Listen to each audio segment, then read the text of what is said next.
Well, as of this morning, I just got in this other Gravely, and this one is a 1946 brass tag Model L. The serial number is 14944. And I got this one in a trade for doing some work on a guy's tractor, and he had this one around, and he wasn't going to be using it, so I figured it's a pretty darn good trade.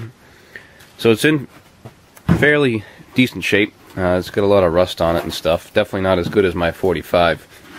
But it is pretty much complete, which is nice. It also has the Edison magneto on it, which I thought was pretty cool, because I've seen these on the older ones, you know, 45 and back and stuff, but I haven't seen them on the newer ones, such as the 46, I guess. And he said that it does have a little bit of spark, which is a good thing.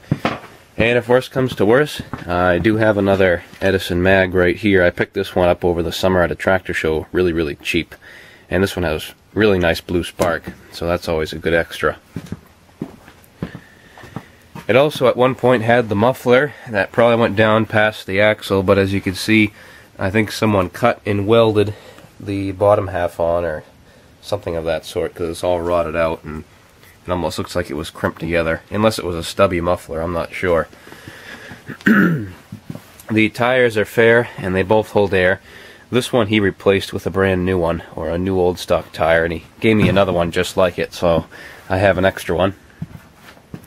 Has a small oil bath air cleaner and cast iron carburetor, which I have to clean up and make sure it's all set. It has the metal intake tube, which is in good shape, and it also has the aluminum elbow, which doesn't have the door in it, and I think the ones without the door might have been the older ones, early 40s. I'm really not too sure, so I'll have to figure that out. But it doesn't have the little flip-up door on it like my 45 does. It has the low-pressure oil system with the canister filter, and the gas tank is in very good shape. It's very clean inside. You probably can't see inside, but there's absolutely no rust whatsoever, so that's really nice.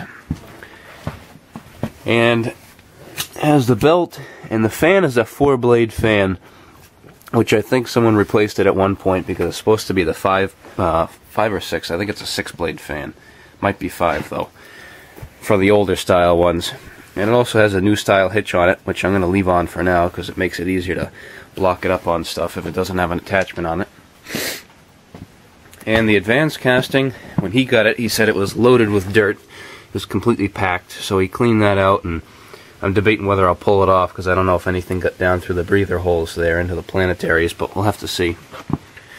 It also has studs on the advanced casting, which I thought was kind of neat because I know I've seen pictures of them before, but I haven't seen that many of them.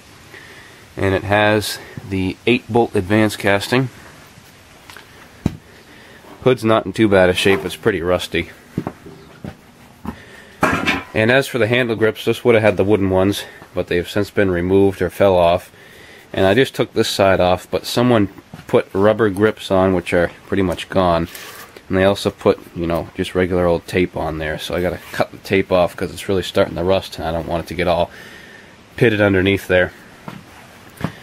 So the engine does roll over pretty good. It does have a stuck exhaust valve, which is stuck almost halfway up because it has a hard spot once you hit the valve on the exhaust stroke. It gets really stiff because it's not pushing the valve up. And I tried to free it up, and it's going to take a lot more. It might have to pull off the jug because it's really in there, so this might turn into be a winter project. So I figured I'd just do an overview video now, and then if I have some time I can do a repair video this winter. But it's got an STD piston, and it even has this little mark with an F. I'm guessing that means forward when you mount the piston in there. But we'll have to see what happens. And all the bolts came out. The only one that wasn't too good is this one, which is stripped out, so I might have to get a helicoil or something for that one. But we'll have to see what happens.